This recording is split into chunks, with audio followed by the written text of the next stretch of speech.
Being a down rep, or as is officially called, a R2 and second referee, is a very important job on the work team. It's actually one of my favorites to do myself. In this video, I'm going to walk you through how to be a down rep with some tips and tricks for this upcoming volleyball club season. Your very first responsibility before the match starts is to check the lineups on both sides. A tip here is to turn the lineup sheet so the zones match how you are looking at the court. Then you can quickly check the numbers without having to think about which rotational spot is where.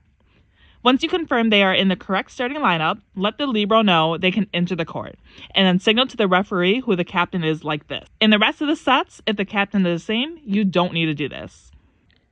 After both lineups are checked and everyone is on the court and ready, roll the ball to the server. It shouldn't be the line judge taking the ball to their side to give it to the server. Once the work team is ready to go, give the ready signal to the referee. This is you giving the court to the R1 to start the match or rally.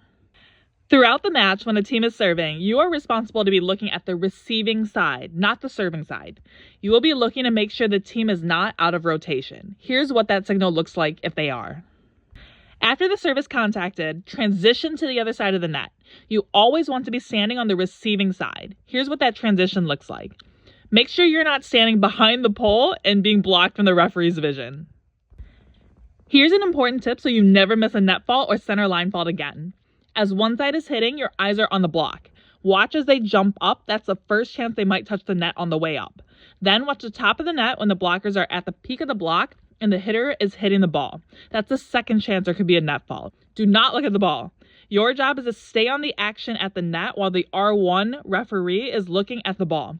If you look at the ball, then no one is looking at the net, and you can miss something happening. As the blockers are landing, look around middle to the bottom of the net. This is the third chance a net fault could happen. Then as the hitters and blockers land and start transitioning away, look at their feet. You're looking for any center line faults. Remember, the center line is shared by both sides. A body part has to be completely over the center line and either interfering with the opponent or a safety concern to be called. When they finally transition away from the net, this is when you can look to see where the ball is. If it is still in play, transition to the other side of the net. At this point, the setter is probably about to set the ball.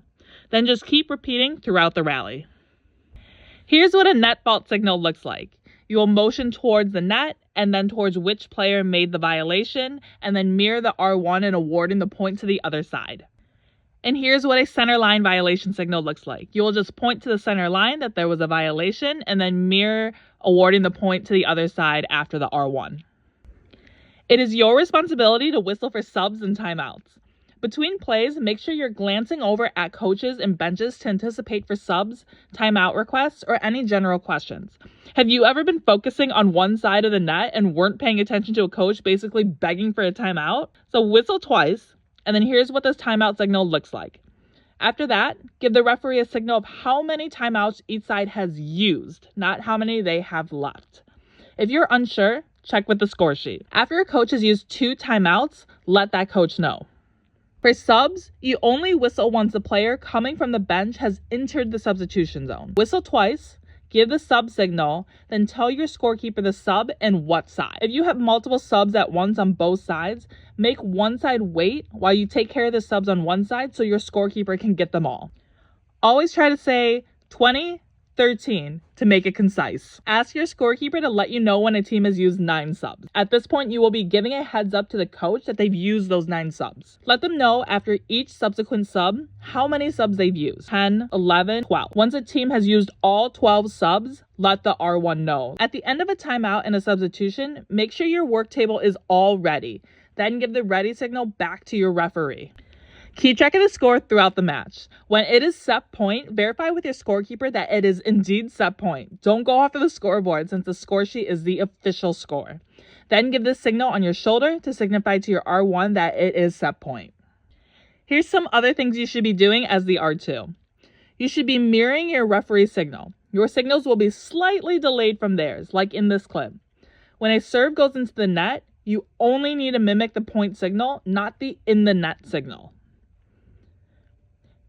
If the ball hits, goes above, or around any part of the pole and net outside the antenna on your side, blow the whistle to end the play and signal out like this. As a down ref, you are there to support your referee. Help with anything you may see. For example, if you see a non-obvious touch off a block, let them know.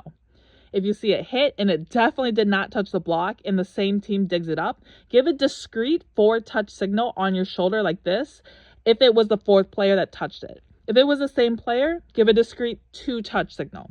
This is definitely a lot, but if you can master these things, you can help out your referee in the match so much as a down ref. Good luck out there!